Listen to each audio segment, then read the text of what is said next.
And I knew the story and the arc so well that it didn't feel like work. I could just drop in and play. Because I had done all of the work before, all of the hard stuff you do before you get to set.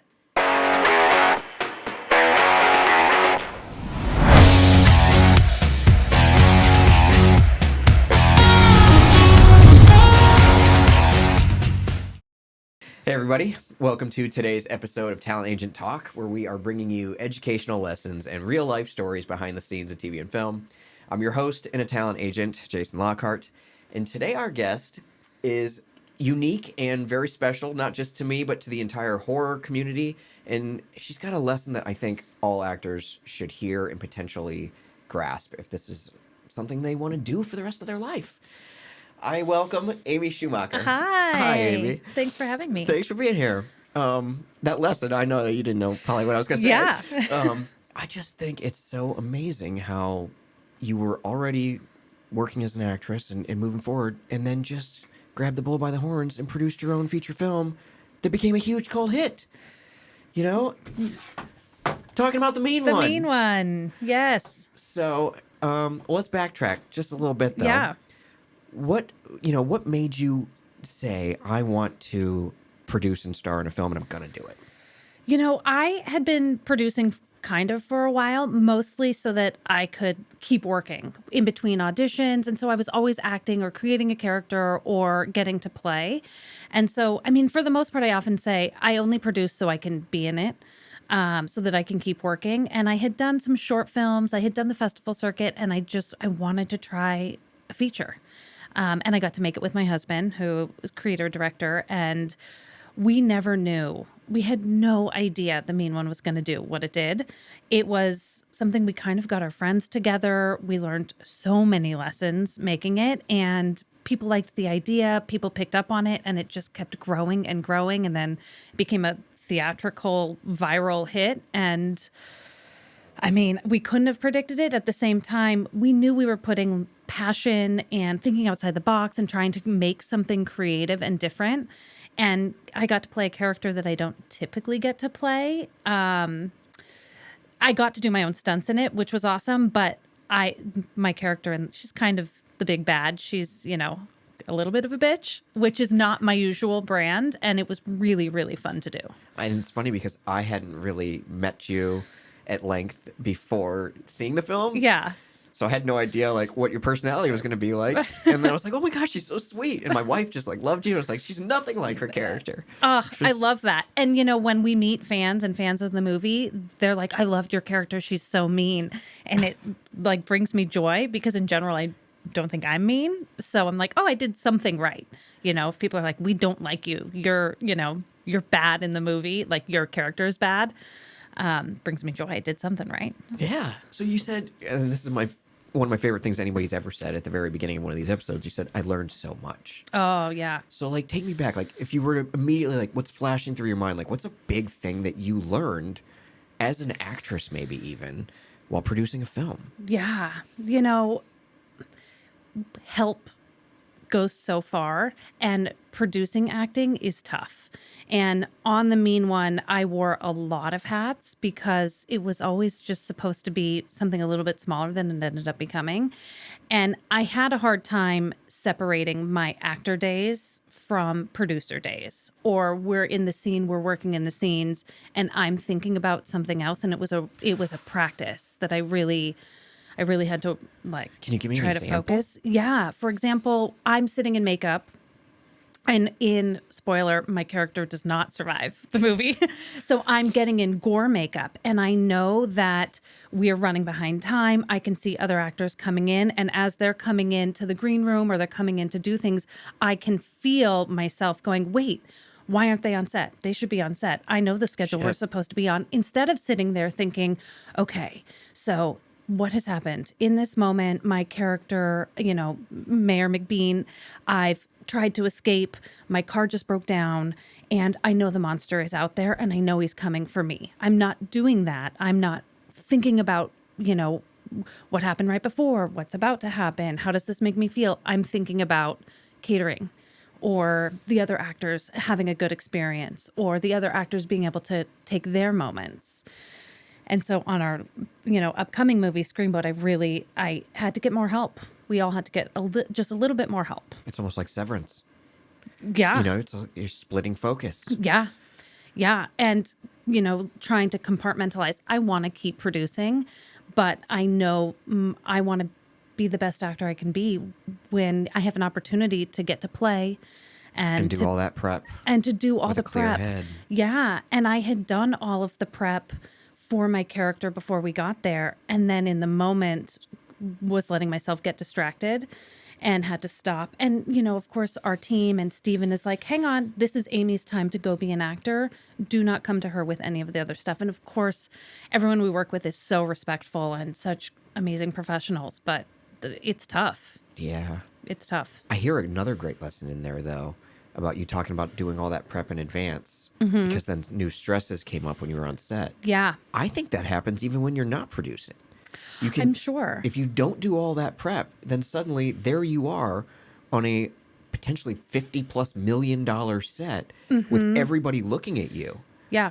That can be stressful. Oh, I'm Or they're sure. like, you Yeah. need to carry this bag and set it down over here and then hit that mark. Yep. If Yeah. you haven't done your character prep way before that moment, Oh, yeah. you're not going to handle what they throw at you, you know? Definitely. And, there's this like feeling sometimes that I have coming from having been a theater actor of, okay, you're standing in the wings about to go on and you feel these nerves and you're like, oh, I'm going to use them. And you get out there and it all falls away and you can turn your mind off and just be the character.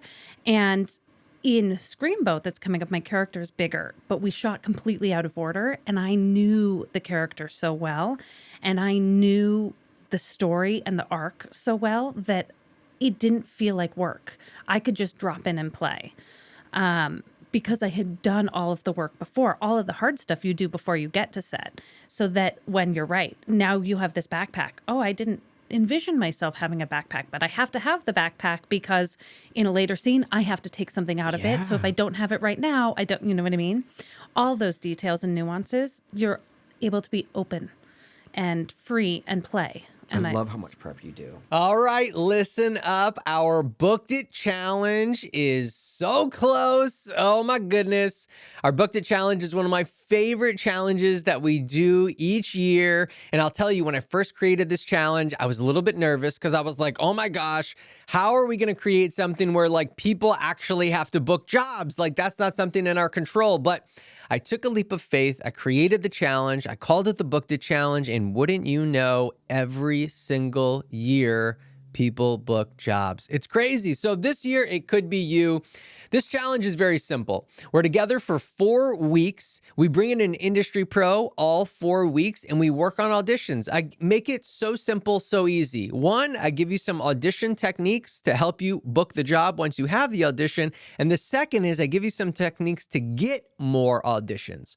One of the things I've realized in being an actor over the last 20 years is that if you get more opportunities, you have more chances to book the job. So we need to increase our chances, and then the chances that we do get, we need to increase the quality of our auditions. So we're going to teach you exactly how to do all of those things. So sign up for our Booked It Challenge. It's only $37, and there's a $5 off promo in the description. So the link is there. The promo is there. Head there right now and come join us for our incredible Booked It Challenge. Do you have like a checklist, or is there anything you're like, these are part of my process? I'm going to do this for every role. Yeah, I do. I feel like I start with my body usually in maybe it goes back to my training, but the physicality of it, of how do I move? So that I can put on the shoe that I think my character wears and feel like her, is something that I often start with. And then just building the backstory of not just what's happening right now, but what happened before. The same stuff we do for auditions. What's my relationship to this person? Do I feel I'm an equal? Am I less than? Am I nervous? Like all of those little nuances and details that we think about even just for a 2-page audition, doing it for the whole character, it's more fun. You have an arc of like, where am I going to start? Where do I want to end emotionally so that they go on a journey? That's great. And from seeing a lot of your auditions, it's really obvious that you put in the work, you know? Thank you. And I love that it doesn't matter. I mean, I've seen you do there was one, I think it was for like Will Trent, where you had like 2 lines or 3 lines and you had to like fall. And I think you used a Russian accent. I was like, that was so good. Oh, And thank even you. casting was like, it was so good. They went another direction, but it was really good. Thank and you. And you made it look easy, you know? And I love that you did that 110% for a couple of lines the same way you did for the lead in something, you know? You know, and you have to, even if in the auditions it's like, well, this character is just a point in the story to get the main characters from A to B. If you don't know why you're there, or you don't know what the purpose is within the story, then it's just neutral, and that's less fun. You know, I want to have an opinion about it. Is there anything that shocked you while filming this? You discovered and you're like, I'm so glad that this happened. Yeah. You know, when we're making our indie films, sometimes we have these parameters or boundaries we have to stay in because of time, because of resources, because of the location. And so we discovered that there were a couple of things where we didn't have the choice to do it any other way. We had to either do it the practical way or an old school way. And it made it so much better because we didn't have like frozen from too much choice. It was like, here's how we're going to do it, and let's try and make this the best version that we possibly can. I love that. And we had a couple moments like we shot on a farm on this really amazing vegan like school and farm. They were amazing people, but there was a goat that Steven was like, just go ask them if we can have the goat in the movie. And I'm like, no way. We've asked for a lot. The goat isn't even in the script. And of course he gets his way, and we get the goat in the movie. And it was this like happy accident that you can't control what an animal is going to do, really. And it creates there's this funny moment in the movie where you're like, how did these people get a goat on this indie Probably film? seems real expensive, an It animal looks wrangler. All right. this. Yep. Nope. He just was there on the farm. Funny, like being open to what the possibilities are for the moment that you're in, even as actors, right? Living Yeah. in the moment. In this one, David Howard Thornton plays the mean one, and he's just a brilliant actor, and if you're not open to any like improvisational moments or funny ad lib or funny thing that might happen during a take, then you miss it. So if you can try and stay open and be free to play, then we find these really funny moments that really lend itself to the story. Hell yeah. Not to switch gears at all, but because you're also a producer, I wonder, like, when you were making casting decisions, were there any things actors were doing that you were like, I want to work with that person? Oh my gosh, so many. Okay, great. So Actors, many. listen to this. Yeah. What happened? You know, I feel so privileged that I got to do the casting on these because as an actor, it's such an eye-opening experience. Back in the day, I interned at, a self-tape studio and things like that to just see other actors work. And the actors who came in, it sounds so cliche to say, but the actors who came in and brought themselves, we hear it all the time. And you're like, well, how do I do that? I mean, it's me auditioning, but the actors who made a choice and just brought themselves, You could see it. we could see it. And it's not disheartening, though it could be, that so many submissions for every single role came in. So many. And I watched every single tape. Wow. I watched The them- whole way through? Almost all of them. Yeah. Wow. Yeah. And if I didn't, I watched at least 3/4 of it. When I didn't, it was because preparedness wasn't clear. You know what I mean? But of all those actors, I still kept notes. I tracked, they're not right for this, but they're amazing. I really like what they did. I love that. 3 Jesse and I actors. say all the time, a good audition can't be unseen. Yeah. You know? Oh my gosh. You're hearing it right here from a producer Yeah. who casts movies that are going all over the place. Yes. And, there were maybe some auditions that maybe someone didn't show up as hard as they maybe would have wanted to. And those ones fell out of my mind. The ones I remember are the good ones because I want them to succeed. I want the actors to be good. And 3 of the actors in our upcoming movie booked roles they did not originally audition for. And one in particular, he came in and he just wasn't right. And also because one actor walked in and opened his mouth and we're like, that's it. You're it. 100%. Which means everybody else couldn't compete with him. It was no matter what they did. It didn't matter. It didn't matter how good the rest of them were because when one person walked in, your client, our friend Jesse Cove, he was it. He did the monologue. We're like, oh, he's it. So now everyone else who auditioned for that part who was really good, only one person's going to get it. But one other actor in particular was so good that we're like, let's tweak this other role and make him that other role because we don't want to lose him. We want him. So there are 3 actors actually in the movie who didn't audition for the role they ended up playing. They cold read it later, but we're like, oh, they brought something. I love that you had and made them a cold choice. read. We did. It keeps actors on their toes. We and did. You need to be prepared for that, especially on Zoom. Yeah. Yeah. We gave people the option. So almost everyone did a Zoom original audition, and then people had the option to either come do in person or Zoom a callback. But we wanted people to chemistry read in person together. And it was interesting because a lot of people are like, this is the first time I've physically been in a room to audition in a really long time because we had switched so much to Zoom, and it was making them nervous, but also so thankful.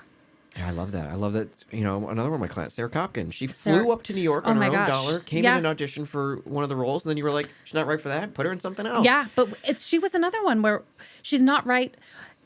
She's not right for that because once we had cast one of them, she was so much younger looking. She was so much younger looking than the rest of them, right? And that she has no control over that. That's not her fault. Doesn't mean she wasn't amazing.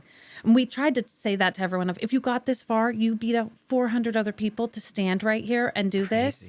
And it has nothing to do with, okay, well, the ringleader of your little group of gaggle of girls is 5'6". So if you're 5'10", it can't be you. If you're look like Sarah, younger than the rest of them, then you're not really a friend group. It has nothing to do with talent.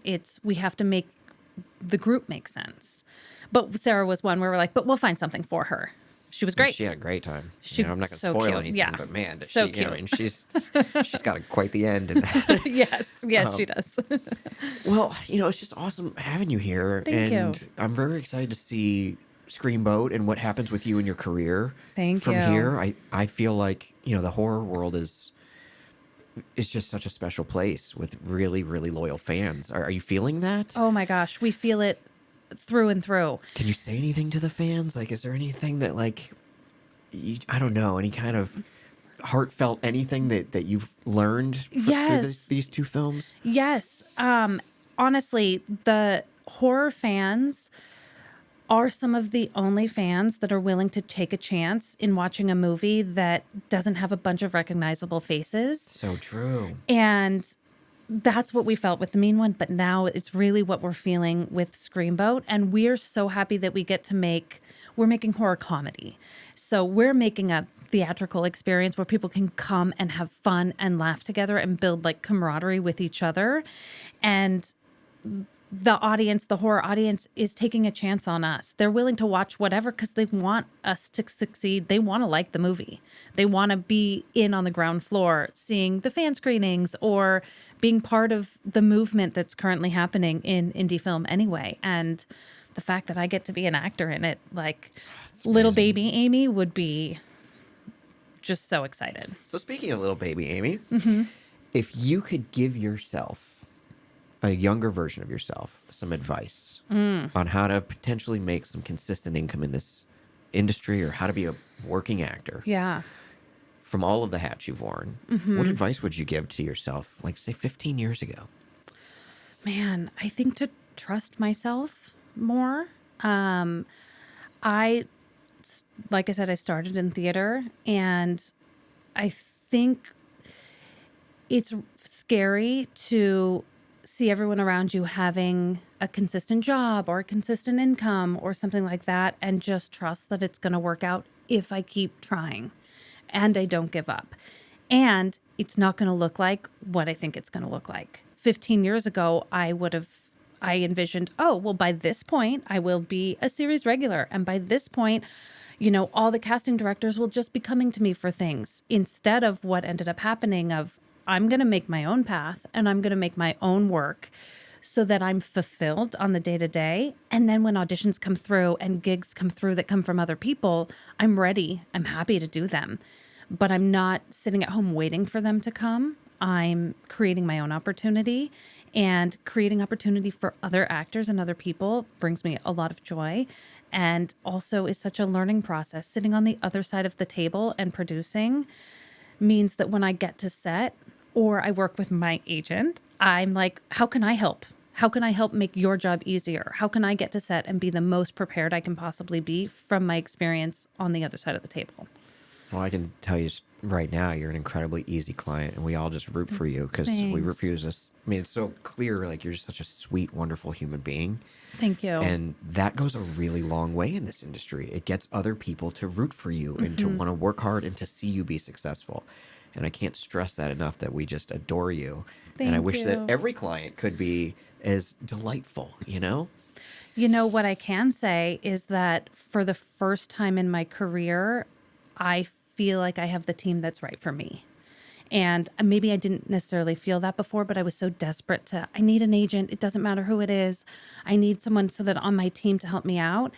And then when I stopped feeling and putting those boundaries on myself of, I have something to offer, let me try and team up with somebody else who also is excited and wants to work together. And now, I mean, you guys are amazing. And I can see it. You know, I did all of the casting on Screenboat, and the agents who wrote a little blurb, the agent who pitched their client, even if I wasn't sure about the actor was right for the part, I'm like, well, I'm going to give them a chance. Their agent totally believes in them. And so I got to see what this is about. I want to know. Things like that, those little nuances to fight for me as a, you know, one of your clients, like, it's the dream. That's awesome. I wish that upon every good human out there who works hard, but also taking matters into your own hands. You know, it's one thing to rep an actor who's sitting around waiting for emails. It's another thing to rep an actor who's out there crushing it. You know, making not just their own dreams come true, but I love that you're creating jobs for other actors. I mean, It's a good feeling. it's a great feeling. It's a good great psyche feeling. to be in. It's a healthy place that will only lead to more. I truly believe that. Yeah. So last thanks. question. Okay. Speaking of leading to more, Yeah. do you have a dream role? I feel like I have so many, and I have so many actresses that I mean, I would love your career. Sandra Bullock's entire repertoire would be my dream. Starting with Demolition Man. Yeah. Speed. Speed. But have you seen the movie Nobody? Bob Odenkirk? I haven't. Okay. It's awesome. You should see it. I think I'd like to do a female take of that movie. It's like action comedy, sort of gritty comedy. It's like if Peppermint had humor. Have you seen Yeah, Peppermint? Peppermint. Okay. So a character who is a family person, you know, a mom, day-to-day, you know, soccer mom type thing, but then has this past where it becomes action and comedy, and the character is more of a badass than you think, you know, right off the top. But then I get to do, you know, my stunts and all of that kind of stuff, but also have nuance and a big emotional arc that, yeah. I don't want know. that for you. I want that for you Thanks. bad. And you know Thanks. what's so cool about that is how specific you are, how detailed it is, and also how well equipped you are to handle that role. Because, like, you know, I was an actor way back in the day, and my dream role was like Batman. I'm not right for Batman, but you're right for your dream role, which makes me feel like the chances of it happening, not to mention that you could probably create it yourself, but the chances of it happening seem very likely. Thanks. You I know? hope so. You have all the right ingredients for that recipe. The thing about that part is that I think I'm one of few who can do that, of the seemingly sweet, seemingly, you know, overly kind, soccer mommy kind of thing turned badass. I'm like, that's a specific role for myself. But also I love the movie Nobody, and I think it'd be cool to see a female-led version. I agree. And I can't wait to see you in Screamboat. Thank you. Thank you so much. Of course. And as a thank you for being here, as I know you've probably seen some of the episodes, you do Yes. win a free car. Yes, yes. Feel Oh, free to good. reach your hand in there. Okay. Don't look, though. Okay. And let's see what you get. There's one in there that I'm thinking is perfect for you. Oh, 'cause I know really? what's in there. Okay, I'm going to get it. Let's see. Oh, No way! A Batmobile. we're meant to be. That is awesome. Your dream car, I'm going to take it. Yes, please. And there's so much positive energy and love and creative juices in that car for you that I Thank hope you. I hope it just brings joy to you every Thank time you. you see Thank it. you. So again, This thanks is for being awesome. here. To Thank our you for audience, having me. Thanks, for tuning in. I hope you got something out of today. And don't forget to watch The Mean One. Yes. It's so freaking fun. And if you would like to be a guest on our show because you've got your own cool story with an educational lesson, you can pitch it right to us. It's talentagenttalk@gmail.com. Again, that is talentagenttalk@gmail.com. Thank you. Thank you to Jesse Malinowski and Get Seen for producing our show. We love doing this. And Amy, again, thank you so much. Thank you. Thanks. Thanks for having me.